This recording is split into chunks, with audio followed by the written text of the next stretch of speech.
Aujourd'hui, les gens se demandent comment et quand l'économie mondiale va se relever de sa récession actuelle. Même si personne ne peut prédire l'avenir, les utilisateurs d'eToro recommandent de rechercher des informations en observant comment les marchés ont réagi aux épidémies précédentes. Par le passé, après une crise initiale due à une épidémie, les marchés ont mis environ 6 mois pour rebondir. Une baisse à court terme avait tendance à être suivie par la poursuite d'une tendance haussière. Par exemple, la grippe porcine a commencé en 2009. 6 mois plus tard, le S&P 500 a augmenté de 18% et, en un an, il était en hausse de 35%.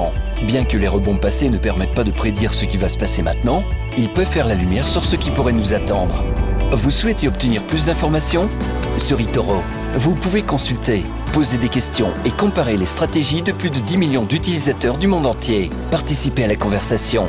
Sur eToro, le leader mondial des réseaux de trading social.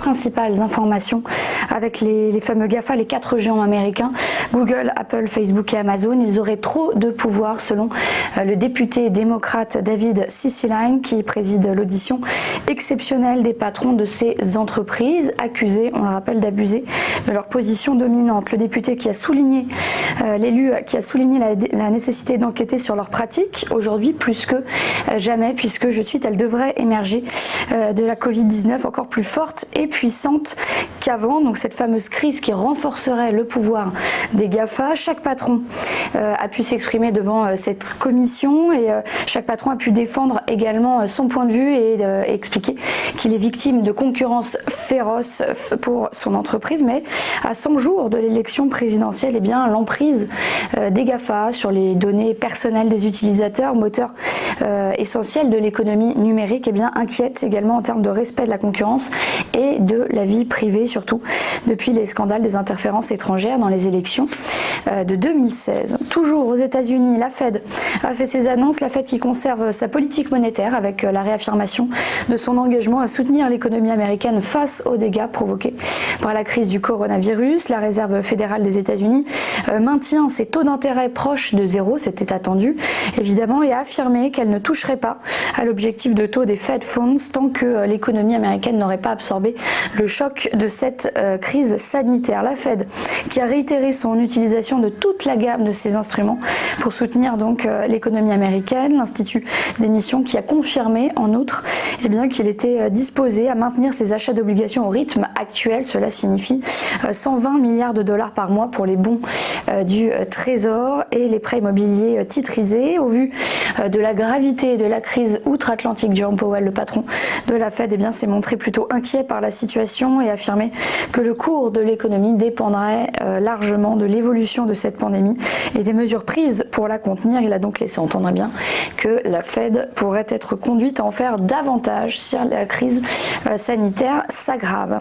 Et puis on termine avec cette information en France. Le gouvernement a annoncé hier que le dispositif de chômage partiel mis en place pour le secteur du tourisme serait prolongé jusqu'en décembre. Vous le savez, le secteur du tourisme fortement impacté par la crise. Les modalités restent encore à affiner. Ce recours à l'activité partielle pour les entreprises du secteur avait été déjà instauré pendant la période du confinement pour les aider à faire face à la baisse, voire la totalité de l'arrêt de leur activité.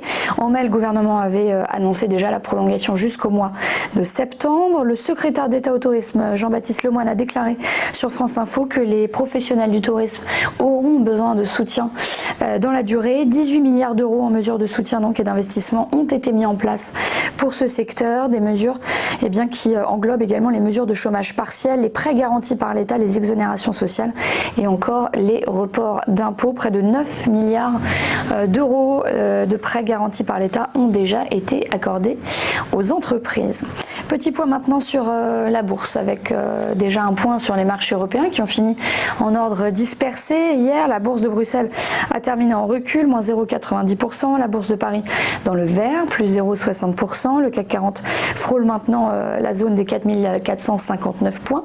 Et puis la bourse de Francfort a fini en petite baisse. Le DAX a cédé 0,10%. Du côté de Wall Street, la bourse a clôturé en hausse après donc les annonces rassurantes dont on vient de parler, les annonces de la Fed. Le Dow Jones a avancé de 0,61%, le Nasdaq a pris 1,35% et le S&P 500 a gagné 1,24%. Et puis au Japon, au contraire, la bourse de Tokyo a fini en baisse, le Nikkei a perdu 0,26 et le Topix 0,62%. Restez bien avec nous.